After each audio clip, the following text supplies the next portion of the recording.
I know obviously last night you said that you hadn't spoken to Richard Hughes or any of the ownership group last night, but have you been able to since, and if so, what have those conversations been like? Has the support that you spoke about last night been reiterated to you? Yeah, we've had the same conversations as we've had since I'm here. And as I'm not sure if I said it last night, but we fight on and we try to improve. That's what we all try. But the conversations have been the same as they've been for the past 1.5 years. For you at the moment, is there an anger, maybe that's too strong, is there a frustration or a feeling of being let down by your players at the moment who aren't necessarily reaching the standards that we've come to expect from them? No, not at all.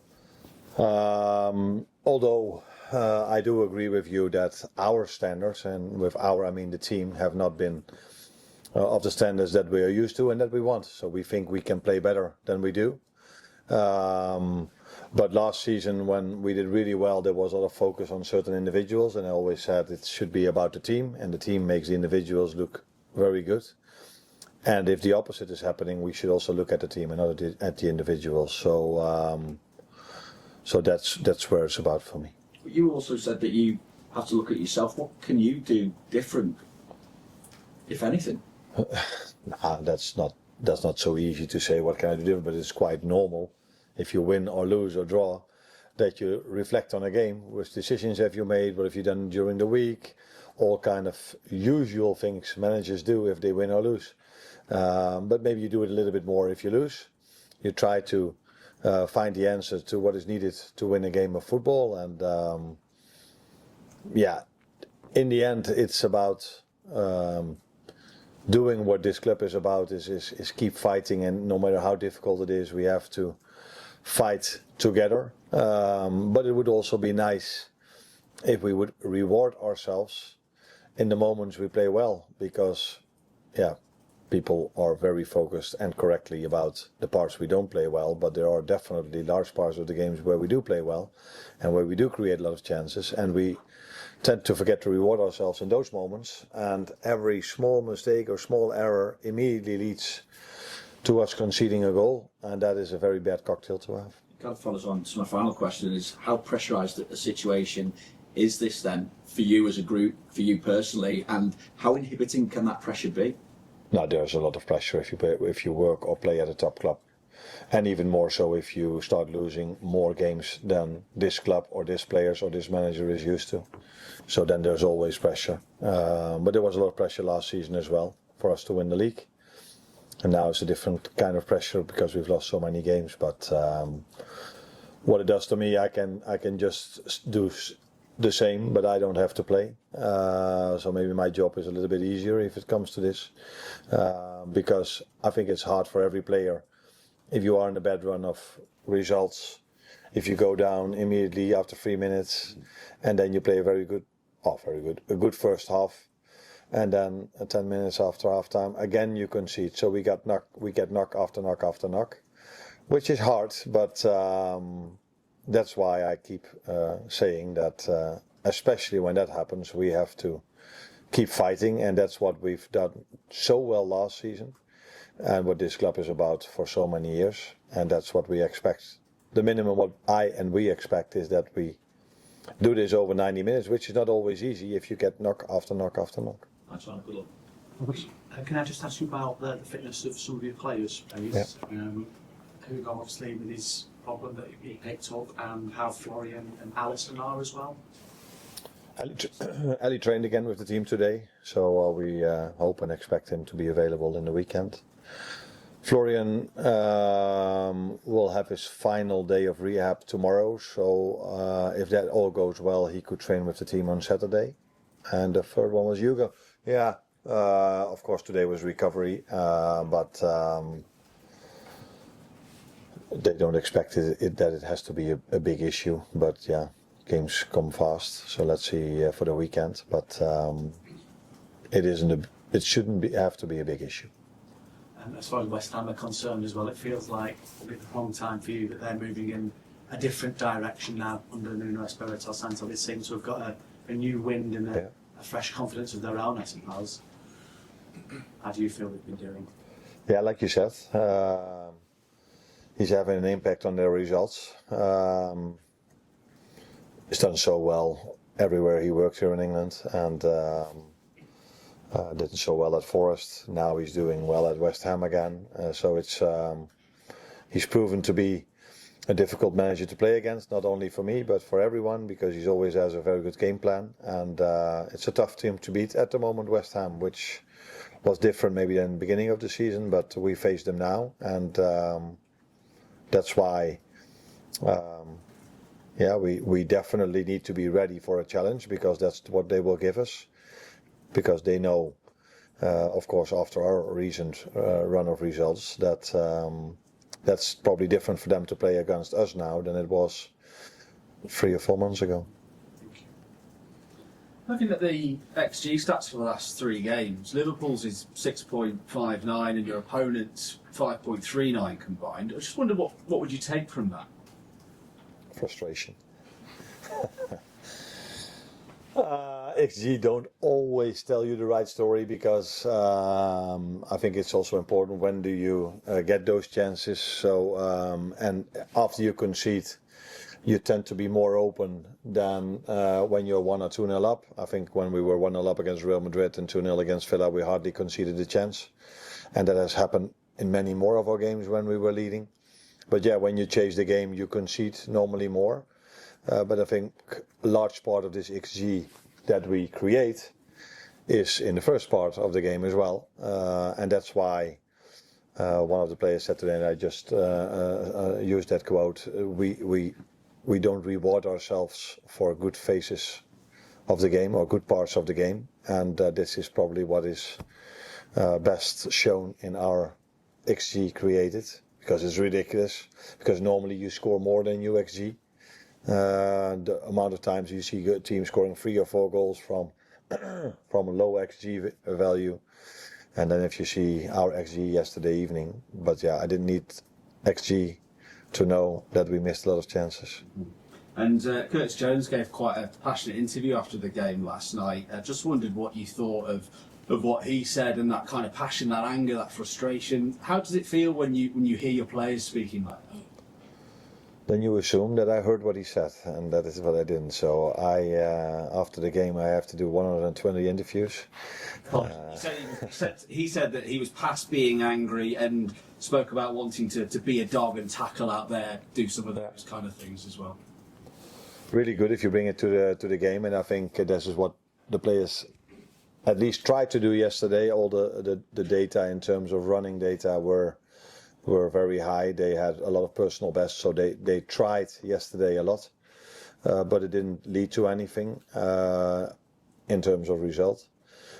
And I think this is what he is saying. If we can bring this as a team to the game, this is where is the minimum I expect, and the minimum defense expect from us, that we fight. And this is, I use the word fight, he uses probably some other words, but I think we're on the same page when it comes to how we want to get out of this situation. Carl at the back. Just wondering how you go about restoring damaged confidence, because I assume that's something obviously you can't train that into them. But is there anything you can do to try and help them? Because it's obviously morale is so low on the pitch at times. That last thing I think should be said extra at times, because I don't see it being low when we start the game. I didn't even saw it low after we conceded the 1-0 yesterday. But after the 3rd, the 4th or the 5th knock, then after the 3-1, I also saw a very difficult 5 to 10 minutes. But before that, even when we conceded the 2-1, again had a disappointment. We were able to generate enough chances, enough XG to make the 2-2, but after they scored the 3-1, I could indeed see that it hurt the players, and that wasn't the period where our fighting spirit was the best in the game, to say it mildly. When they're in that mindset, are you confident your message is still getting across to them? After the 3-1, it's very difficult to get a message across to them when I'm at the sideline, but before the game and during half-time, I think the message comes across to them. If I see how we create our chances, it is a lot of the things we train and what is in the meeting. But unfortunately, it doesn't lead to goals, and that is difficult for them, for me, for our fans, for everyone. But that the message comes across is very clear to me if I see the way we generate our chances. That is a lot from the work we do on the training pitch and during the meetings. So yeah, that's for me that's obvious. But yeah, when we're 3-1 down, then it's difficult to get the message across. If you're standing not so far, but if you're not standing on the pitch. Beth?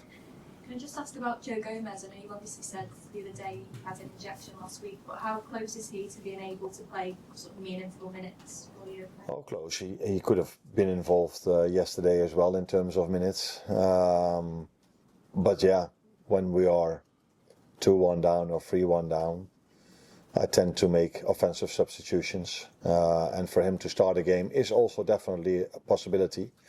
But Konate didn't train 2 days before the game. He was a bit of a liability 2 days before. And then if you don't have that many defenders to start with, two players that maybe might not be able to play the whole 90, that's kind of a risk as well. So I decided to keep him. How do you say this? But you know probably what I mean. To keep him there for if Ibu was injured, and not to have to make two substitutions, because then probably would have ended up with one or two defenders. Marie? How did you sleep last night? What do you think? Not so well, maybe. No, not the best. Not completely poor. It wasn't as if I lie awake for the whole night, but although if we win, I don't sleep well. Also. So then there's probably a lot of adrenaline. Now there's a lot of thoughts going through your mind. But I had a few hours of sleep. Enough to be able to be fresh again this morning. Peter Bols yesterday said after the game that he would have a drink with you. Did you have that drink? What did you talk about? No, unfortunately, I asked him to come in, but I had quite a lot of media work to do. And afterwards, when I came in, it was already a bit too late. So I will text him today to one more time congratulate him. So we didn't have time to have a drink now. Is he also someone you would talk to about having some advice for facing this challenge? Because he's been through this before. For you, it's the first time. I think there are a lot of people which I could call for advice, but there are a lot of people working at this club that can give me very good advice as well. Mark? Hi, Arne. You spoke just now about the messaging between you and the players, and also you spoke about how there was good moments mostly in the first half compared to the second half. If you think back to last season, there were so many occasions where you were able to change things at half time and get an improved performance. So do you think there's any difference in how you're adapting and assessing what's happening in that half time period, or do you feel like the players are still taking on that messaging in the same way? I think we always remember the last one or two games the most. I think our second half performance against City was much better than our first half performance. If I go further back, so the first loss we had was against Crystal Palace. Our second half performance was much better than the first half performance. So it has been, all the losses we've had have had a different story. And the last two, indeed, the second half wasn't as good as the first half, but in the last two we conceded straight after half time. After already being disappointed in the first half, not getting what we thought we deserved. And like I said, in my opinion, the players kept on fighting after 2-1 because we were able to create 2 or 3 very good moments and chances. The Cody Gakpo header is, I think, usually a goal. But this moment of time, not for us. We've generated enough set pieces in that part of the game as well. But after the 3-1, again, that's the part people tend to remember, which is normal because the last part of the game. That was, of course, not of the standards and of the fighting spirit we would like to have in our team. Well, Arne, when you lose 3 successful games, do you look at the team and think it maybe needs a jolt? Do you look at the players who have had less minutes, the likes of Gomez and Endo Kies, and think they might be able to run the team now, or have you seen enough from players that this can change, the ones who haven't been playing? I think you consider everything. Until now, I've decided differently. But they train with us every single day, and they can prove themselves in those moments. And yeah, it's always a balance between, if you don't change, people think you should change more. And I think there was a period of this season where we lost, and I made a few changes where people complained about the fact that I made a few changes too much. And there was never any time the same team. So of course, I consider, but I cannot tell you what the end product of that consideration is for Sunday yet.